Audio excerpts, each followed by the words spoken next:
Good morning students. Chapter number 11 प्रकाश आपका चल रहा था, इसकी आधी रीडिंग आपको करवा दी गई थी। अब आगे की रीडिंग स्टार्ट करते हैं। दर्पण। दर्पण कांच की एक पट्टी होती है जिसमें एक और चांदी की परत चढ़ी होती है। दर्पण किसे यानी शीशा, ठीक है। चांदी की परत पर रोगन की मोटी परत चढ़ा दी जाती है, अतः इसमें से प्रकाश की कोई भी किरण नहीं गुजर सकती। एक अच्छे दर्पण में निम्नलिखित विशेषताएं होती हैं, ठीक है। जो एक अच्छा दर्पण होता है उसकी जो विशेषताएं हैं वो निम्नलिखित हैं। फर्स्ट, इसमें से प्रकाश का संचरण नहीं होता, मतलब प्रकाश जो है वो इधर से उधर नहीं जा सकता। यह प्रकाश की किरणों का अवशोषण नहीं करता, यानी जो प्रकाश की किरणें होती हैं उनको अवशोषित नहीं करेगा। यह प्रकाश की किरणों को परावर्तित करने वाला होना चाहिए। और दर्पण मुख्य रूप से दो प्रकार के होते हैं, समतल दर्पण तथा गोलीय दर्पण। सबसे फर्स्ट हम पढ़ते हैं समतल दर्पण। समतल दर्पण द्वारा निर्मित प्रतिबिंब इस प्रकार का होता है, वस्तु के आकार के समान होता है, ठीक है। जो उसमें प्रतिबिंब बनेगा वो कैसा बनेगा, वस्तु के आकार के समान बनेगा। प्रतिबिंब की दूरी वस्तु की दर्पण से दूरी के बराबर होती है, आभासी होता है, पार्श्व परिवर्तित होता है। हमारे दर्पण की ओर गति करने से प्रतिबिंब भी दर्पण की ओर गति करता है। यदि हम दर्पण से दूर गति करें तो प्रतिबिंब भी दर्पण से दूर गति करता है, ठीक है। यानी ये जो हमारे जिनमें हम चेहरा देखते हैं अपना, ये वाला दर्पण की बात हो रही है, ठीक है। अब देखिए प्रयोग।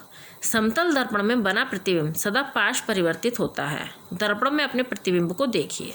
जब आप अपने दाएं हाथ से बाएं हाथ का स्पर्श करते हैं तो आपका प्रतिबिंब बाएं हाथ से दाएं हाथ का स्पर्श करता है, ठीक है। आपको अपने शीशे में कैसे दिखाई देगा, अगर आपने दाएं हाथ से बाएं हाथ को छुआ है तो प्रतिबिंब में लगेगा कि बाएं हाथ से आप दाएं हाथ को स्पर्श कर रहे हैं, यानी उल्टा प्रतीत होगा। दर्पण में वस्तु का बायां भाग दायां तथा दायां भाग बायां दिखाई देता है। आप सब जानती हैं, जब आप शीशे में अपनी शक्ल देखते हैं तो जो सीधी तरफ है वो आपको उल्टी नज़र आती है। इस परिघटना को पार्श्व परिवर्तन कहते हैं, ठीक है। समझ में आ गया पार्श्व परिवर्तन किसे कहते हैं, जब हमें दायां भाग बायां और बायां भाग दायां दिखाई देता है। समतल दर्पण में बना प्रतिबिंब सदा पार्श्व परिवर्तित होता है। समतल दर्पण में जो भी प्रतिबिंब बनेगा वो हमेशा कैसा होगा, पार्श्व परिवर्तित होगा। समतल दर्पण में प्रतिबिंब सदैव आभासी बनता है। इसे दर्पण के पीछे पर्दे पर प्राप्त नहीं किया जा सकता। जो प्रतिबिंब पर्दे पर प्राप्त किए जा सकते हैं उसे वास्तविक प्रतिबिंब कहते हैं, ठीक है। आभासी क्यों होता है, क्योंकि वो हमें पर्दे के पीछे नहीं प्राप्त होता है, केवल पर्दे पे ही प्राप्त होता है, तो इसलिए वो आपका आभासी है। दैनिक जीवन में समतल दर्पण के प्रयोग, ठीक है। अब हम जो दैनिक जीवन है हमारा, रोज के हमारा जीवन है, उसमें हम समतल दर्पण का क्या उपयोग है। इसे घरों में, नाई की दुकानों आदि में प्रतिबिंब देखने के लिए उपयोग किया जाता है। बहुत से प्रकाशीय उपकरणों में इसका प्रयोग किया जाता है। दृष्टि की जांच करते समय प्रयोग किए जाने वाले चार्ट की दूरी को सही बनाने के लिए भी इसका प्रयोग किया जाता है। अब आपका आता है बहु प्रतिबिंब। दो समतल दर्पणों को परस्पर किसी कोण पर झुकाकर रखने से उनके बीच रखी एक वस्तु के कई प्रतिबिंब प्राप्त किए जा सकते हैं, क्योंकि एक दर्पण में बना प्रतिबिंब दूसरे दर्पण के लिए वस्तु का काम करता है, ठीक है। यदि आप दो समतल दर्पण ले लेंगे और उनको किसी कोण पर झुकाकर रख देंगे, ठीक है, तो उनके बीच जो रखी वस्तु है उसके कई प्रतिबिंब दिखाई देंगे। क्यों दिखाई देंगे, क्योंकि एक प्रतिबिंब में जो दूसरे दर्पण का प्रतिबिंब है वो वस्तु की तरह कार्य करेगा, तो वो उसका उसमें दिखाई देगा। अब आया बहुमूर्तिदर्शी। बहुमूर्तिदर्शी नामक यंत्र परस्पर झुके हुए दर्पणों में बहुलित परावर्तन के सिद्धांत पर कार्य करता है। इस यंत्र में एक बेलनाकार डिब्बे में 3 समतल दर्पण के टुकड़े होते हैं जो परस्पर 60 डिग्री के कोण पर झुके रहते हैं। 3 समतल दर्पण के टुकड़े होते हैं जो कैसे 60 डिग्री के कोण पर झुके रहते हैं। इस बेलनाकार डिब्बे में एक सिरे पर घर्षित कांच की दीवार के साथ रंगीन कांच के टुकड़े होते हैं। यदि आप इस डिब्बे के दूसरे सिरे से देखें तो आपको इसमें रंगीन कांच के टुकड़ों के कई प्रतिबिंब दिखाई देंगे, ठीक है। तो कई प्रतिबिंब उसमें आपके दिखाई देते हैं। परिदर्शी। परिदर्शी में भी समतल दर्पण लगे होते हैं। अब आपका आता है गोलीय दर्पण। गोलीय दर्पण एक खोखले गोले के धरातल का एक ऐसा भाग होता है जो प्रकाश को परावर्तित कर सकता है। गोलीय दर्पण दो प्रकार के होते हैं, अवतल दर्पण और उत्तल दर्पण।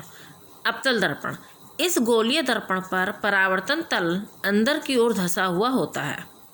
यह चम्मच की भीतरी सतह की भांति होता है। चम्मच देखिए आप लोगों ने, जो उसकी अंदर की साइड होती है उसकी तरह नजर आता है दर्पण। ठीक है, अवतल दर्पण। और उत्तल दर्पण, इस गोलीय दर्पण का परावर्तन तल बाहर की ओर उभरा हुआ होता है। यह चम्मच की बाहरी उभरी हुई सतह की भांति होता है। चम्मच का जो उभरा हुआ भाग होता है उसकी तरह होता है ये।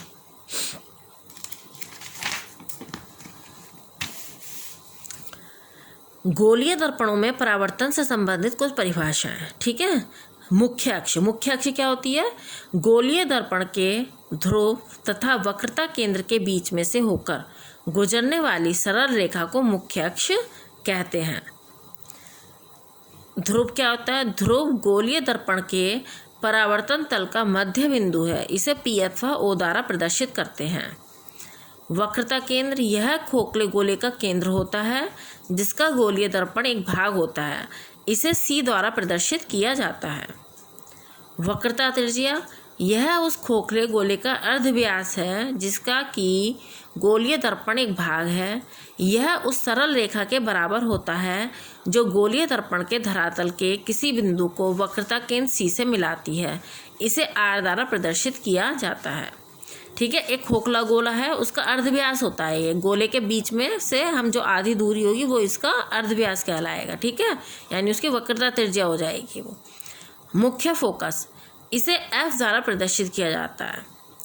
अवतल दर्पण का मुख्य फोकस F, मुख्य अक्ष के समानांतर आने वाली दो या अधिक आपतित किरणें अवतल दर्पण से परावर्तन के बाद जिस बिंदु पर मिलती हैं उस बिंदु को अवतल दर्पण का मुख्य फोकस कहते हैं।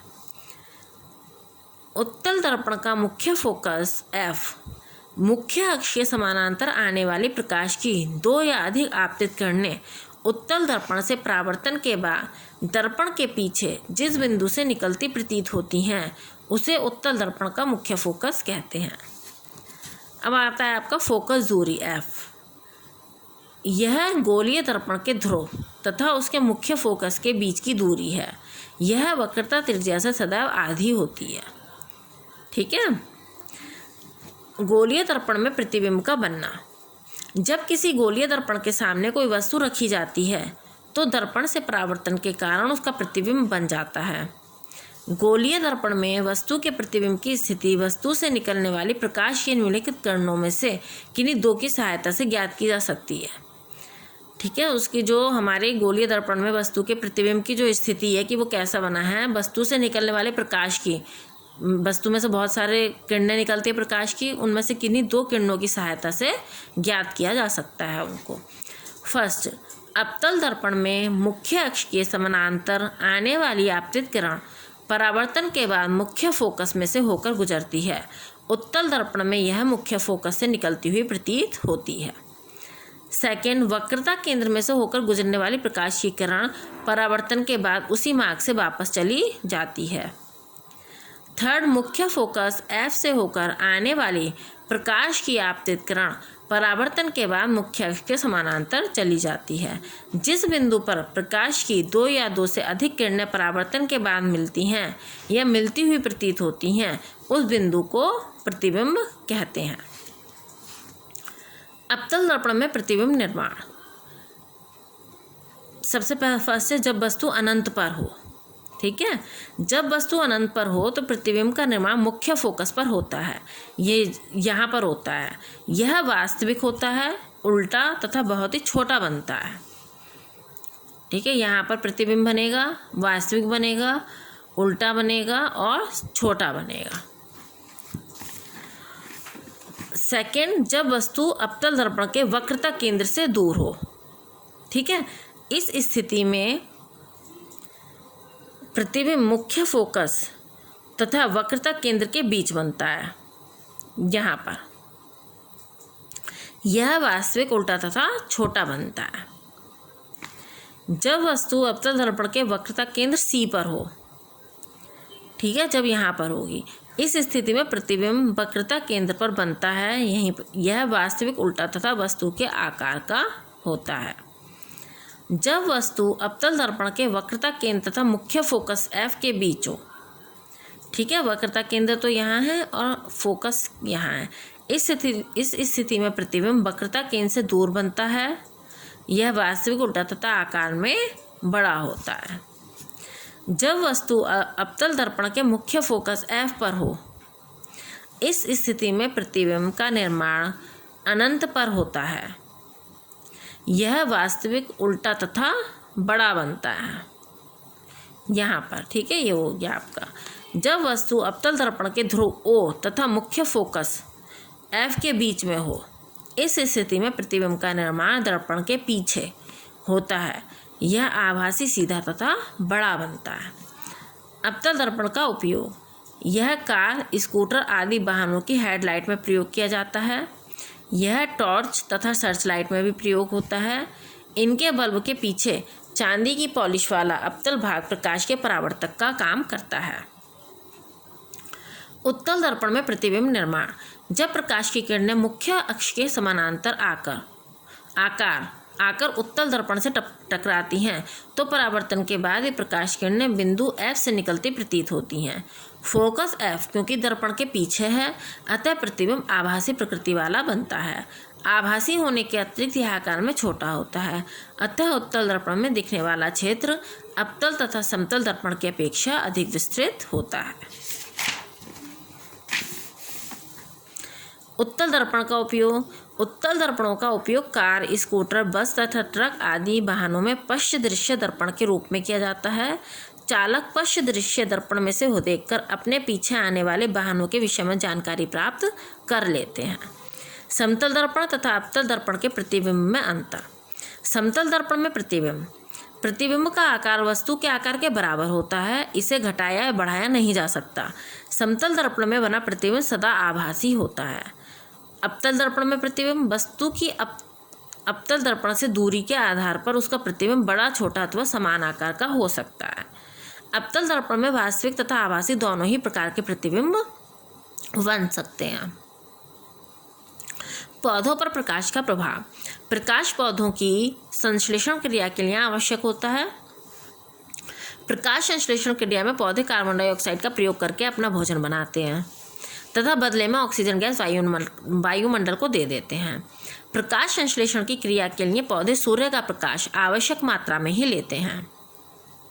यदि प्रकाश की तीव्रता आवश्यकता से अधिक हो तो प्रकाश संश्लेषण की क्रिया की दर या तो घट जाती है या पूर्णतः रुक जाती है, ठीक है। एक निश्चित मात्रा में उनको प्रकाश लेना होता है। भिन्न भिन्न पौधों को प्रकाश की भिन्न भिन्न मात्रा में की आवश्यकता होती है। कुछ पौधे प्रकाश की गतिशीलता को प्रदर्शित करते हैं। सूरजमुखी के फूल सदैव सूर्य की दिशा में मुड़ते हैं। इस क्रिया को प्रकाशानुवर्तन कहते हैं। सूरजमुखी का फूल आपने देखा, जिधर सूरज होता है उधर की दिशा में वो मुड़ जाते हैं। इस क्रिया को क्या कहते हैं? प्रकाशानुवर्तन कहते हैं।